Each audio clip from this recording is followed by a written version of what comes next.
A seguir, redescobrindo a Segunda Guerra, no Nat Geo.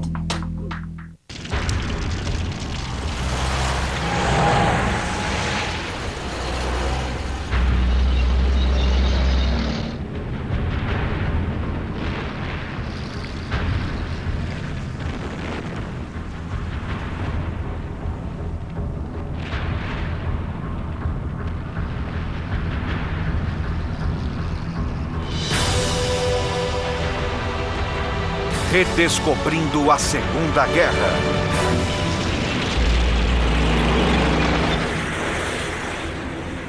A agressão nazista.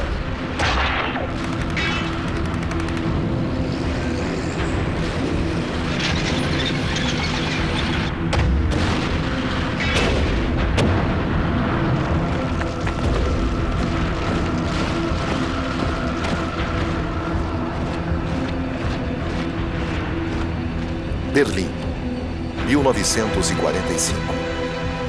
A Europa foi libertada do reinado do terror nazista. O Exército Vermelho está travando suas batalhas finais.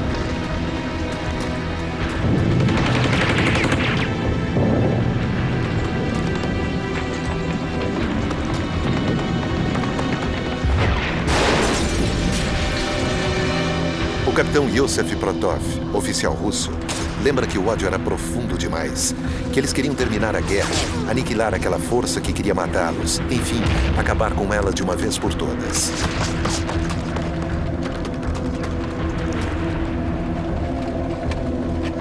Os dias de Hitler estão contados. Ele deixa seu bunker para produzir um espetáculo final, como visto neste filme de propaganda. Haveria um soldado ou uma criança desejando morrer por ele?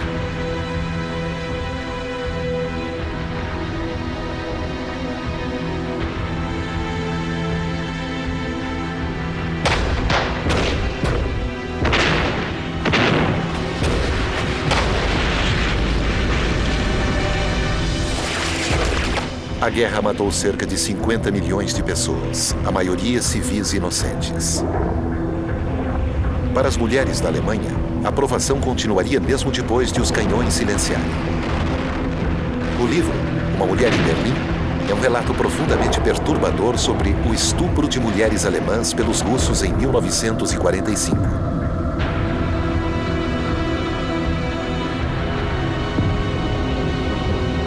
Uma mulher alemã diz no livro: eles me agarraram, me jogaram no chão. Fiquei com a cabeça nos degraus. Vi um dos soldados de guarda, enquanto o outro rasgava minhas roupas íntimas e me estuprava brutalmente.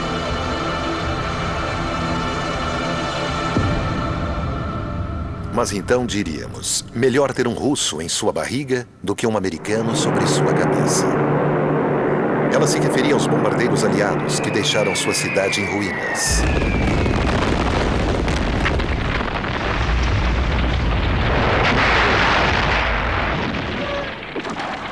A Kurfürstendamm, a avenida mais elegante de Berlim, 13 anos antes. Era a vitrine da Alemanha, uma nação ainda assolada por crises. Um monumento em homenagem aos milhões de vítimas da Primeira Guerra Mundial.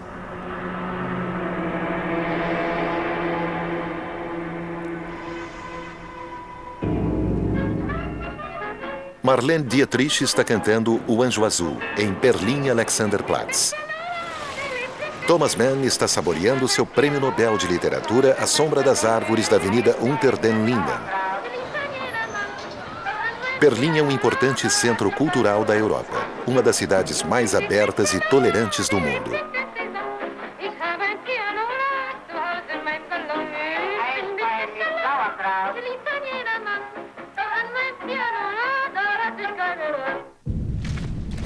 E então, em 1933, tudo aquilo muda. Através de intimidação, demagogia e explorando o amargor dos veteranos alemães, Hitler e suas milícias armadas, como a SA, com seu hino The Horst Wessel Lied, tomam o controle da Alemanha.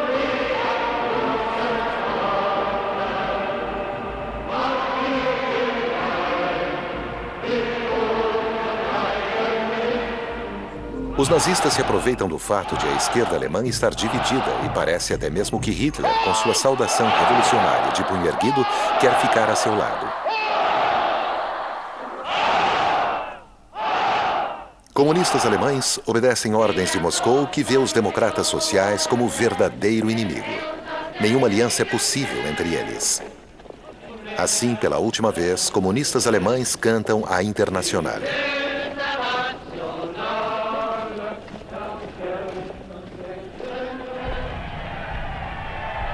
Hitler chega legalmente ao poder em 30 de janeiro de 1933.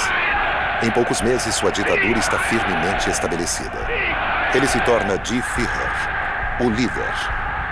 Seus apoiadores se erguem e gritam: Heil Hitler! Mas nem todos os alemães estão totalmente convencidos. Por isso, na Alemanha, Hitler repete insistentemente seus simplistas slogans nacionalistas.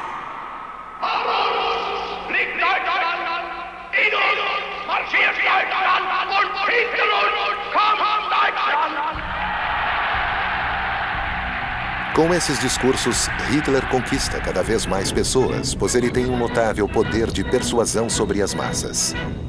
Mas o que ele quer?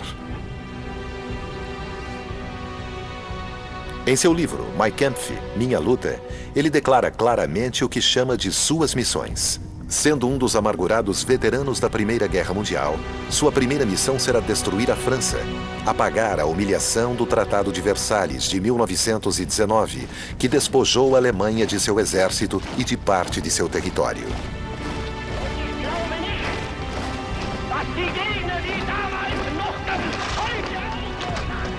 Em seguida, ele quer conquistar o que ele chama de Lebensraum, espaço vital. A Alemanha tem uma população de 80 milhões de pessoas, 2 vezes a da França. Ele quer transformar a Alemanha na potência mundial que ela merece ser. Antissemita patológico, Hitler também assumiu a missão de assegurar a superioridade da raça ariana germânica, ameaçada pelos judeus. Para ele, os judeus eram a causa da Grande Guerra, da derrota da Alemanha, da inflação e do desemprego. A próxima guerra será uma guerra contra os judeus. Eles serão enviados a Dachau, o primeiro campo de concentração onde Hitler encarcera os antinazistas, os comunistas, os social-democratas e todos aqueles que se opõem ao regime nazista. 12 de março de 1938. Finalmente, Hitler assume a missão de trazer todos os povos de língua alemã sob a égide do Reich, a começar por aqueles de sua própria terra natal, a Anschluss. A Áustria anexada e imediatamente submetida ao mesmo reinado de terror que a Alemanha, com a abertura de um dos mais abomináveis campos de concentração em Mauthausen, próximo de Linz. Que país será a próxima vítima? A vizinha Tchecoslováquia, onde há uma população alemã, os alemães sudetas. Mas o país é reconhecido como um Estado independente pela Inglaterra e a França. Formam-se nuvens de guerra. 30 de setembro de 1938. Em Munique, templo do nazismo, é organizada uma conferência de paz de última hora. De um lado, Adolf Hitler, que está ficando cada vez mais assustador, e seu aliado, o ditador italiano Benito Mussolini. Mussolini, o fundador do fascismo, a doutrinação de uma nação inteira, desde a infância.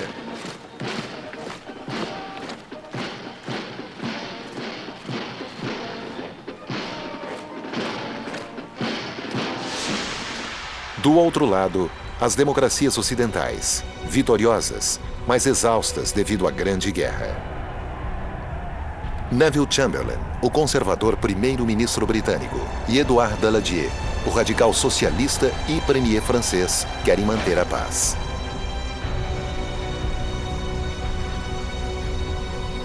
Eles acabam aceitando o inaceitável. Abrindo mão da província tcheca de Sudetenland para Hitler, em troca de sua promessa solene de não fazer mais reivindicações sobre qualquer outro território europeu. Mas que valor tem a promessa de Hitler? 15 de março de 1939. Apenas 6 meses depois, ele invade o restante da Tchecoslováquia e entra em Praga, acompanhado do Marechal Hermann Göring. Göring, um ex-piloto de caça da Primeira Guerra Mundial, um dos fundadores do Partido Nazista, é agora o ministro da Aviação e um ogro tentando encantar as crianças tchecas. Hitler não precisa mais da desculpa de reunir o povo de fala alemã. A poderosa indústria tcheca estará trabalhando para ele. Por que ele não deveria tirar vantagem disso? Os aliados o deixam se safar com isso. Voltaremos a seguir com Redescobrindo a Segunda Guerra no Nat Geo. Redescobrindo a Segunda Guerra no Nat Geo. Moscou, 1939. A União Soviética é a última grande potência vizinha que resta para se opor a Hitler. Ela assinou um tratado de assistência mútua com a França. A União das Repúblicas Socialistas Soviéticas é o nome oficial da Rússia comunista e suas repúblicas satélites. Manipulação das massas na Praça Vermelha mascara a ditadura com mão de ferro de Stalin, que também jogou milhões de pobres infelizes em seus campos de trabalho, os Gulag.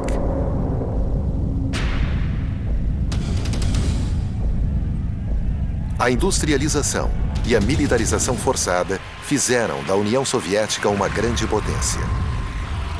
Apesar de seu medo do comunismo, as potências ocidentais contam com a União Soviética.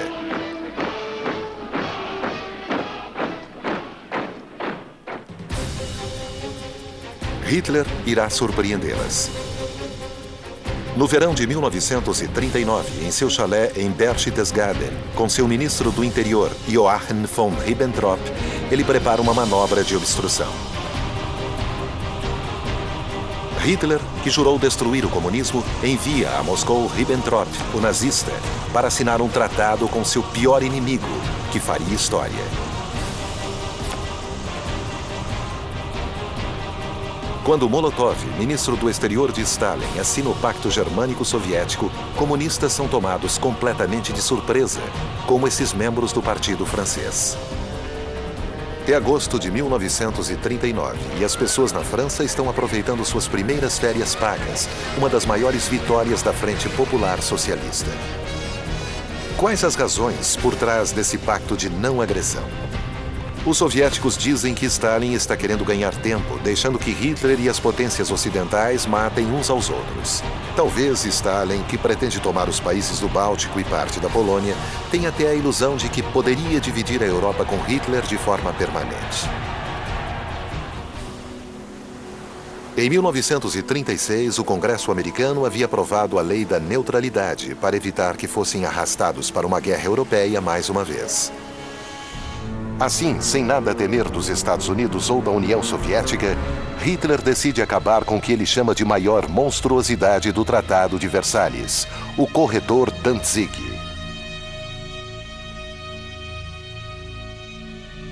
Em 1919, o território alemão foi dividido em dois a fim de dar à Polônia acesso ao mar. Hitler decide invadir a Polônia e recuperar Danzig no dia 1º de setembro de 1939, às 5h35 da manhã.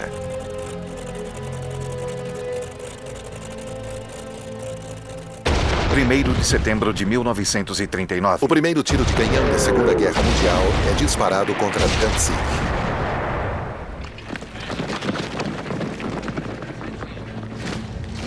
Danzig.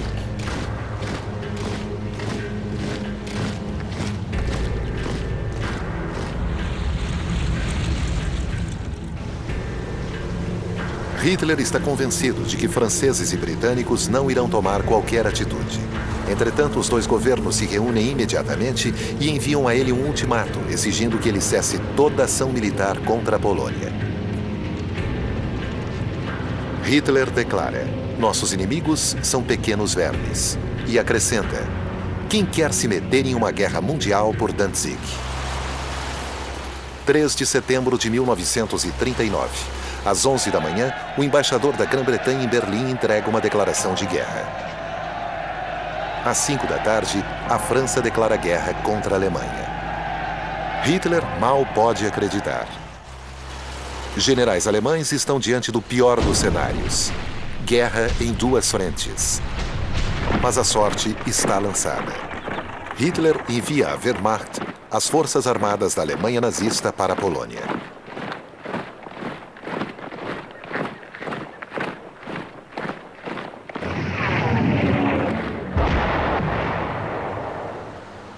Entrando na batalha, como em uma era passada, a cavalaria polonesa investe contra os tanques alemães e é dizimada.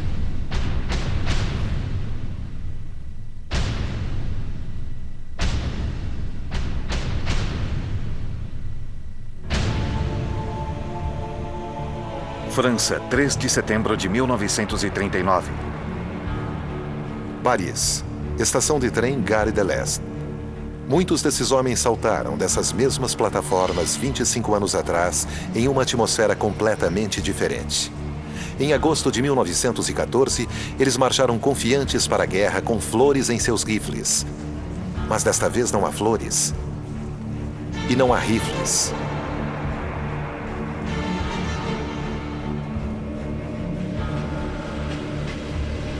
Ninguém quer lutar nessa guerra. 4 milhões de homens são mobilizados. Muitos são fazendeiros. A França ainda é um país em grande parte rural. Eles partem para a fronteira alemã a pé, com seus oficiais os acompanhando a cavalo. Exércitos ainda dependem muito de cavalos, e eles são requisitados no mundo todo. A motorização ainda não conseguia suprir o necessário. Gaston Siré, motorista de um desses caminhões ultrapassados com resistentes pneus de borracha, recorda que havia muita falta de equipamento. Recorda que em cada caminhão tinha um rifle para cada 2 homens e que tinham uma caixa com 10 projéteis, mas que não tinham permissão para abrir. Era ridículo. Se tivéssemos tido o que precisávamos, diz Gaston, teríamos lutado, porque não éramos grandes amigos dos Boches. Boche era um termo pejorativo usado para designar os soldados alemães durante a guerra anterior. Eles também eram chamados de vert de gris, que em francês significa verde campo, a cor do uniforme dos soldados, que lhes permitia que não fossem notados enquanto se movimentavam. Mas quem são esses soldados? Vejamos, por exemplo, um desses jovens alemães marchando enquanto canta. Nossa bandeira tremula diante de nós. Nossa bandeira é uma nova era. Nossa bandeira é mais forte do que a morte.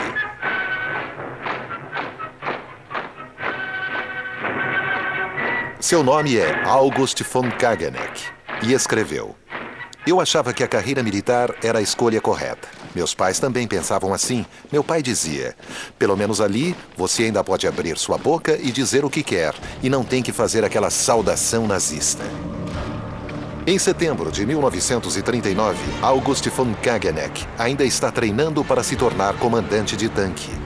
Ele escreveu: Meu pai, que era um general, me dizia: os franceses têm 40 divisões na fronteira, nós temos 15. Todo o restante está na Polônia. 500 mil homens contra 200 mil. Eles nos superam em 2-1.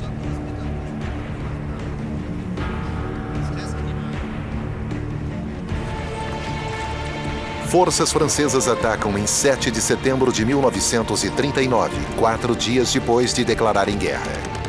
Essa ofensiva, lançada para mostrar à opinião pública que a Polônia não havia sido abandonada, avança 8 quilômetros na região do Sarre. O Departamento de Cinema do Exército Francês mostra os espólios da guerra. Bicicletas. Como se pode ver com esses felizes ciclistas, que recuperaram as bicicletas que haviam sido abandonadas nos vilarejos alemães.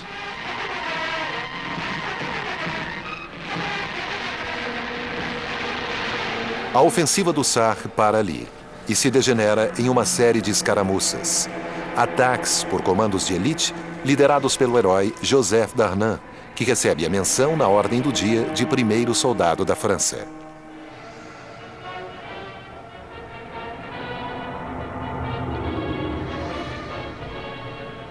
Mais tarde, ele se tornará um dos colaboradores mais fanáticos dos alemães e, no final, ele será executado depois da guerra. O exército francês, apesar de seus heróis e de sua superioridade em números, não toma outras medidas. O general Maurice Gamelin, de 67 anos, é o comandante-chefe das forças aliadas franco-britânicas em terra. Os franceses são mais numerosos que os britânicos, que também acreditam que essa guerra não é para valer e que logo terminará.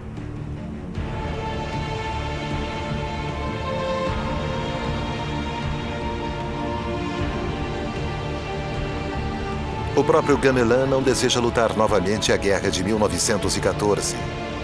Ele quer evitar a qualquer custo um outro banho de sangue. Ele acredita que precisa de 2 anos em segurança por trás da linha de Maginot para voltar a armar o país. A linha Maginot é fruto do trabalho de um ex-ministro da guerra, André Maginot. Esse complexo de fortalezas tinha por objetivo deter os alemães inimigos de uma vez por todas. A construção levou quase 10 anos e consumiu 1,5 milhão de metros cúbicos de concreto e 150 mil toneladas de aço. Todas essas torres com artilharia pesada são ligadas por um labirinto de túneis, 100 quilômetros deles. A linha propriamente dita se estendia por 720 quilômetros, desde a fronteira suíça até a belga. A linha Maginot termina se juntando à floresta Ardennes. O comando militar francês achava que tanques alemães nunca conseguiriam atravessar esse terreno extremamente difícil. A França não estendeu a linha até o mar porque a Bélgica, antes de declarar sua neutralidade, era aliada da França e tinha se oposto a isso. Essa parte norte do fronte é controlada por um exército francês e pelas forças expedicionárias britânicas, mais tarde reforçadas por canadenses e tropas do longínquo Império Britânico.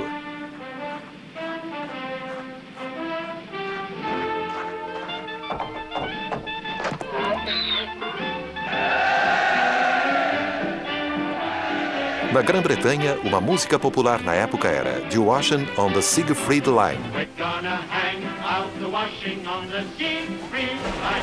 Have you any dirty washing, Mother dear? We're gonna hang out the washing on the Siegfried Line, 'cause the washing day is here. The weather may be A linha Siegfried é a cadeia de fortalezas construída por Hitler diante da linha Maginot. Os alemães não atacam. Eles continuam tentando evitar uma segunda frente. Mas os franceses tomam algumas precauções. Eles evacuam a população de Alsácia-Lorena para as regiões de Périgord e Charente, ao sudoeste.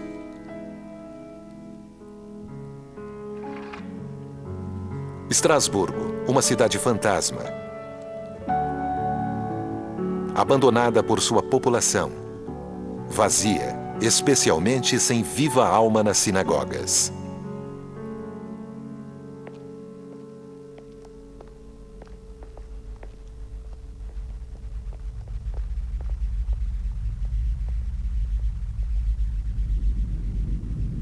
Varsóvia, setembro de 1939. Em setembro, Hitler ordena o bombardeio de Varsóvia. A cidade está cercada, mas ainda resiste.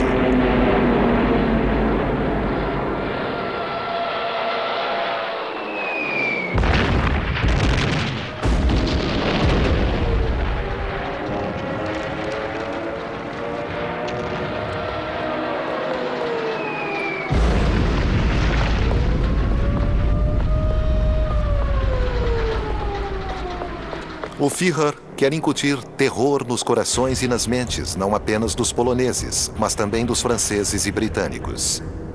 Isso é o que os aguarda.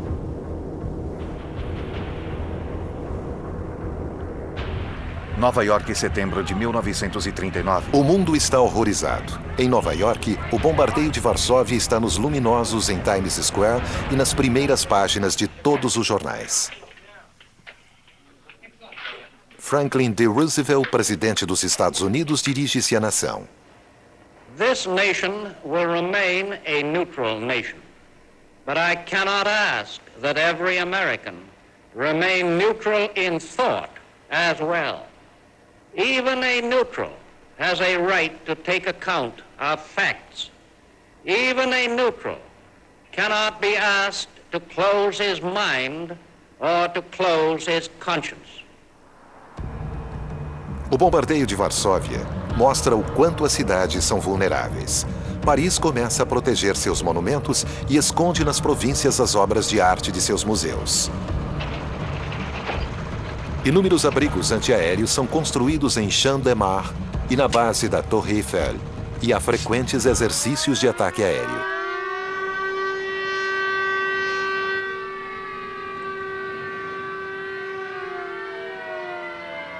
Máscaras de gás são obrigatórias.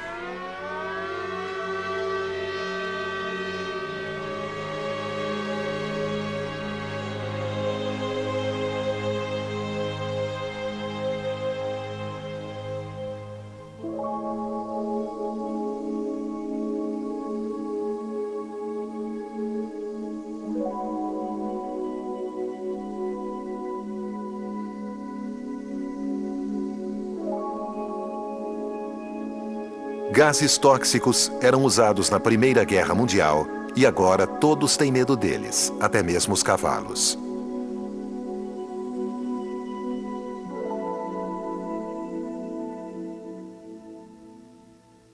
Voltaremos a seguir com Redescobrindo a Segunda Guerra no Nat Geo. Redescobrindo a Segunda Guerra no Nat Geo.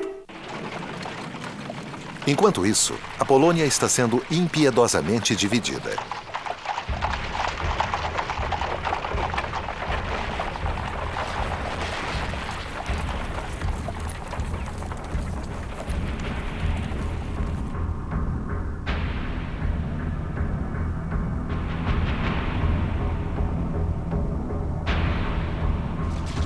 Como havia sido previamente acordado com Hitler, os soviéticos invadiram a metade leste da Polônia.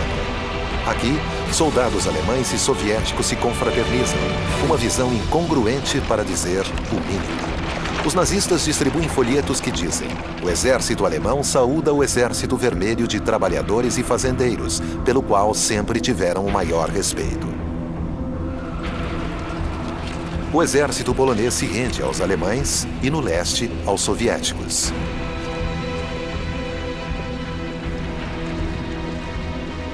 E então Stalin ordena a execução de 20.000 prisioneiros poloneses.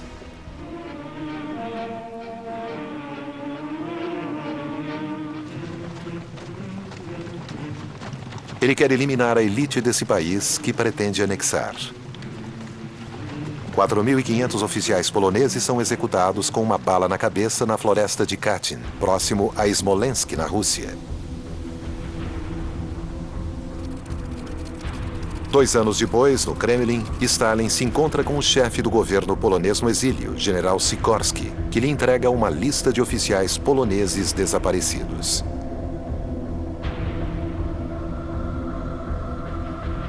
Os soviéticos negam terem tido qualquer participação nisso.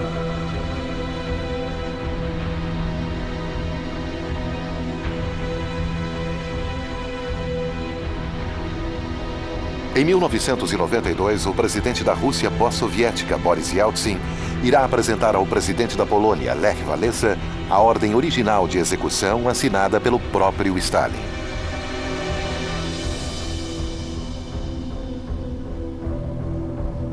Ocupando metade da Polônia, Stalin está, de fato, se colocando à mercê de Hitler, que precisa de uma fronteira comum com a União Soviética para facilitar seus planos para a invasão da Rússia. Hitler e Himmler, chefe da SS, irão agora cuidar da Polônia, nomeando os nazistas Hans Frank governador-geral das províncias polonesas ocupadas, que declara ter o poder de vida e a morte sobre o povo polonês.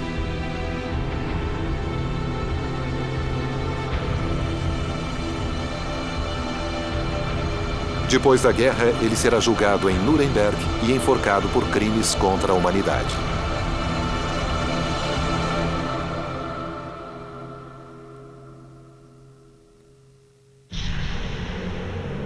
Esses ciganos, mantidos em um cercado, são filmados por um alemão. Para os nazistas, eles não são pessoas. As mulheres serão obrigadas a se submeter à esterilização, pois não merecem se reproduzir. Os nazistas declaram estação de caça a ciganos. Centenas de milhares serão colocados em campos de concentração.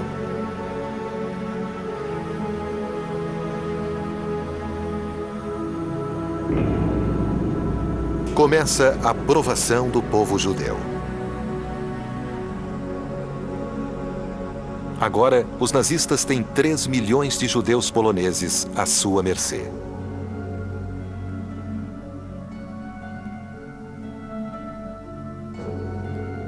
Hitler ainda não sabe ao certo o que fazer com eles.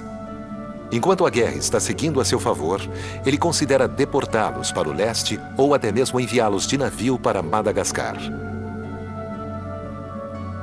Somente quando o desfecho da guerra torna-se menos certo é que Hitler e seus cúmplices desencadeiam uma loucura de ódio e assassinato. A solução final.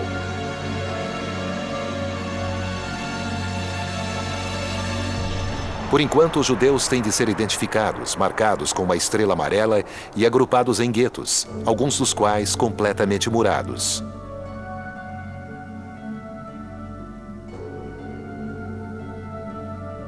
No diário de uma dessas pessoas desafortunadas se lê: é angustiante ver as cenas vergonhosas de violência que acontecem diante de nossos olhos, mulheres e idosos sendo agredidos nas ruas por criminosos insensíveis. Meus olhos se enchem de lágrimas. Toda a nossa impotência, todo o nosso isolamento está ali. Pessoa alguma vem em nossa defesa. Estamos muito fracos.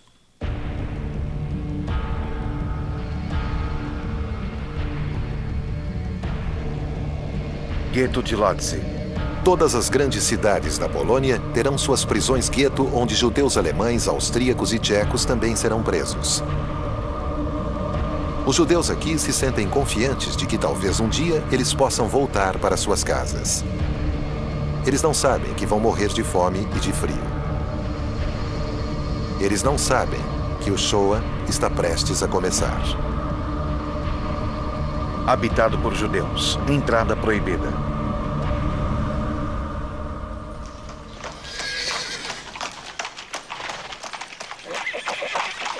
Varsóvia está em ruínas. Hitler vem para ser filmado por uma equipe de propaganda, vista aqui em um carro ao fundo.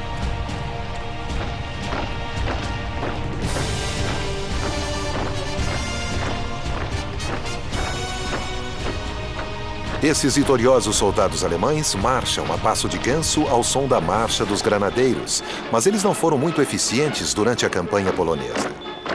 Preparação fraca, uma falta de espírito de luta e até mesmo casos de indisciplina são pontos que o comandante-chefe, general von Brauchtier, ousa relatar ao Führer.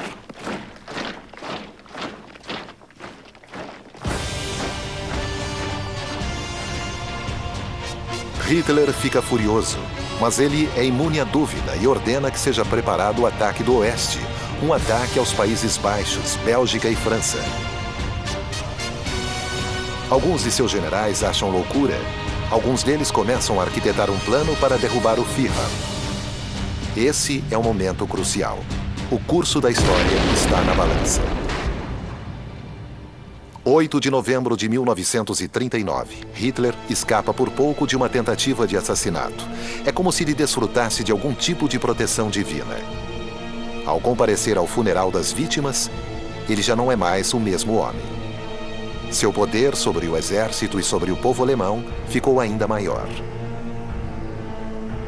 Ele diz aos seus generais que a sua decisão é irrevogável, que atacará a França no momento certo, ou será vitorioso, ou morrerá tentando.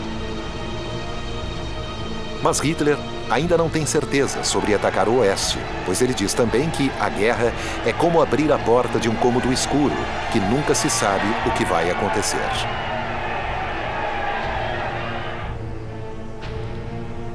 No final, ele adia a ordem para atacar e volta ao seu chalé nos Alpes para se encontrar com sua amante Eva Braun.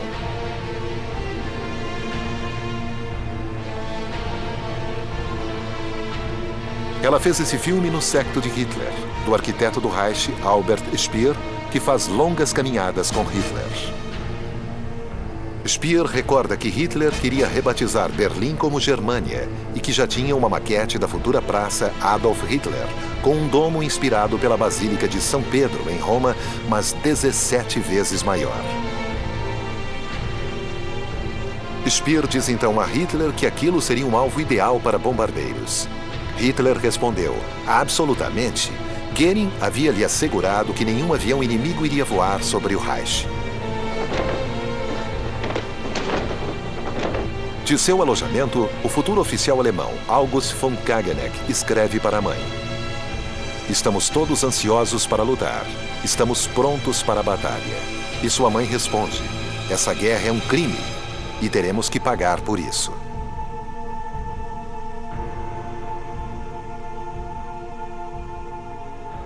E então a guerra entra em uma fase nova e bizarra. Os alemães a chamam de Sitzkrieg, a guerra sentada. Os britânicos a chamam de guerra falsa. E para os franceses, ela é drôle de guerre, guerra de brincadeira.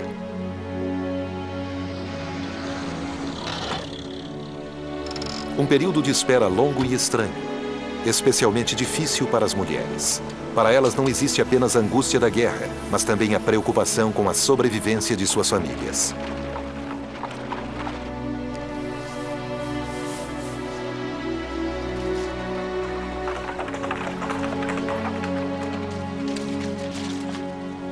Assim como na última guerra, os soldados cavam trincheiras e tentam fazer o melhor. O soldado francês Gaston Siré escreve à sua esposa dizendo que está 30 graus abaixo de zero. O pão está congelado e que ele ainda tem um pouco de sorte, que deram a eles um pouco de palha e assim eles podem dormir melhor.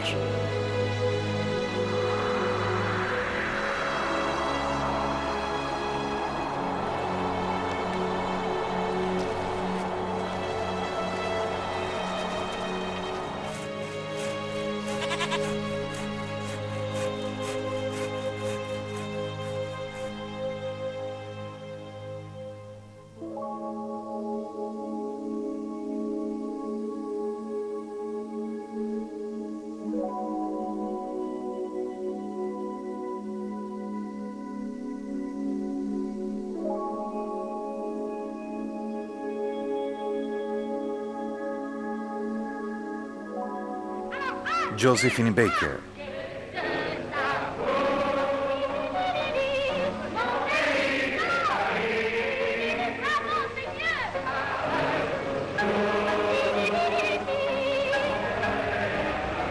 O inverno de 1939 e 1940 é de fato um dos mais frios do século. Para tornar as coisas ainda piores, todos os invernos dessa guerra serão brutalmente frios.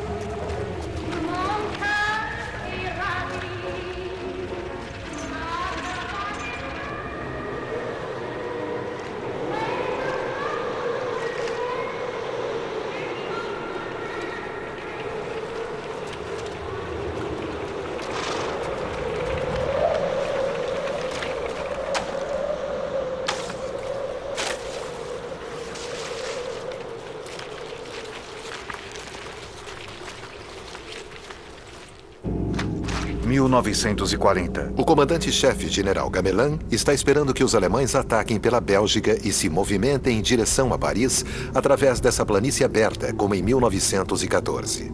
Gamelin planeja enfrentar os alemães em solo belga. Na França, o coronel de Gaulle, um oficial de tanques que está começando a se projetar, critica essa estratégia. Ele a chama de mentalidade da linha Maginot, que consiste em esperar que o outro lado faça o primeiro movimento. Em seu livro Towards a Professional Arm, ele argumenta a favor de se tomar a ofensiva, fazendo pesado uso de tanques.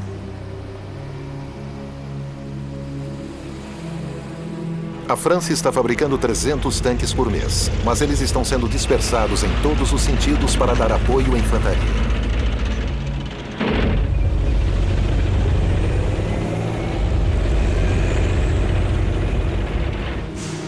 A aviação francesa também ficou para trás. A França fez um pedido de 4.000 aviões aos Estados Unidos, apesar da crescente tendência isolacionista defendida por Charles Lindbergh, o herói que fez o primeiro voo transatlântico solo e agora é um importante incentivador do movimento America First.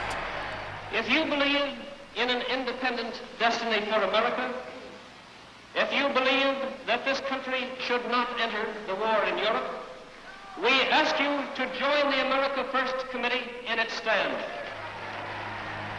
É a voz isolacionista dos Estados Unidos e de personalidades públicas como Henry Ford, o antissemita fabricante de carros. Ou como Joseph Kennedy, embaixador americano em Londres que é contra a guerra, enquanto seu filho, John, o futuro presidente Kennedy, apoia as democracias europeias. Simpatizantes dos nazistas nos Estados Unidos também contribuem para o clima exaltado que reina no início do ano de 1940. Na Europa, a União Britânica de Fascistas também está bastante ativa. Até o momento, ela está banida. Oswald Mosley, o Führer inglês, desafia o governo bem no centro de Londres. Ele irá passar os próximos anos na prisão.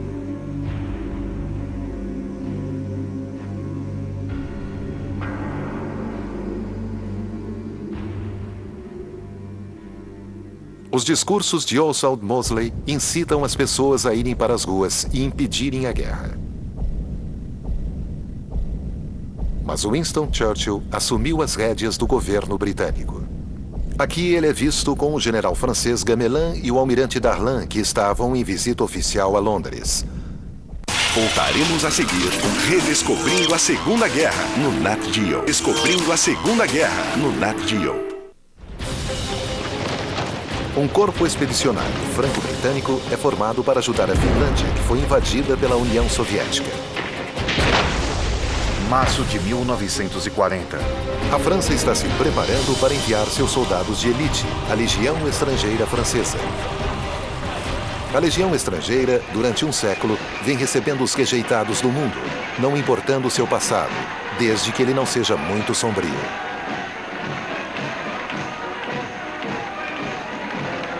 Seu quartel-general em Sidi Belad, na Algéria, agora conta com um grande número de espanhóis republicanos que fugiram de seu país depois da vitória fascista de Franco. Agora, eles estão ansiosos para lutar contra os nazistas que apoiaram Franco. Todos eles farão a longa viagem à França.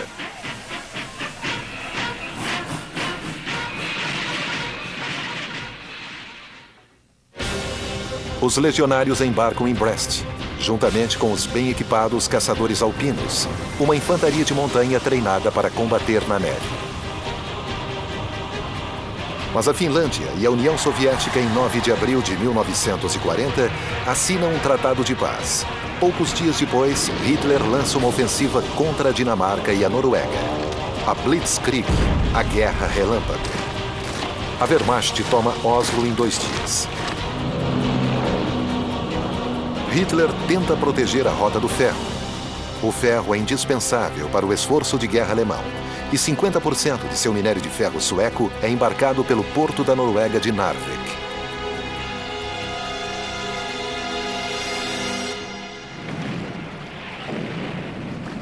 Em 16 de abril de 1940, o corpo expedicionário franco-britânico chega ao fiord de Narvik. Depois de um mês de luta, os aliados tomam Narvik. A Rota do Ferro é temporariamente fechada.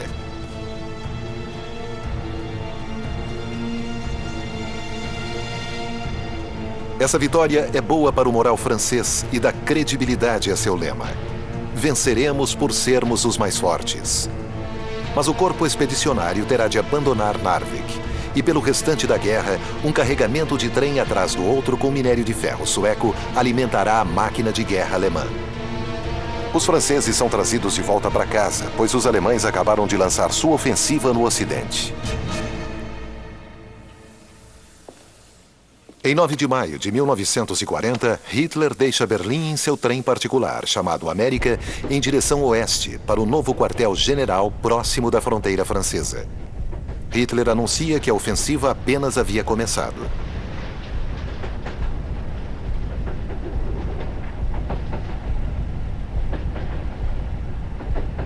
Seus generais haviam submetido a ele seu plano de batalha durante o inverno. Ele parecia semelhante ao de 1914: atacar através da Bélgica. Mas Hitler preferiu a ideia do general von Manstein de cortar diretamente através da floresta de Ardennes e então seguir serpenteando, indo em direção ao mar e cercando os aliados com um movimento como um corte de foice. Mas esse movimento é, na verdade, um enorme jogo, pois os aliados poderiam voltar e contra-atacar. Entretanto, Hitler está confiante e observa que o principal é haver um bom tempo. 10 de maio de 1940. O tenente August von Kageneck declara: somos as Wehrmacht, as forças armadas da Grande Alemanha, e a vitória é certa.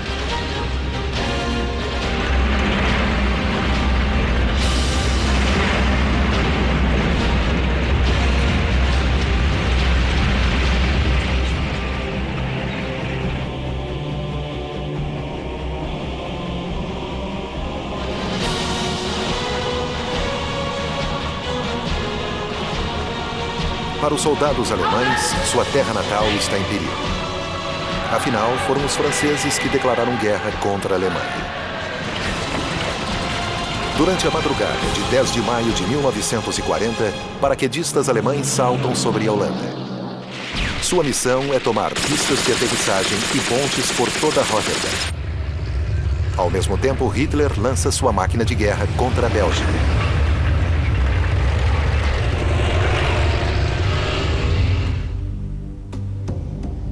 Hitler espera.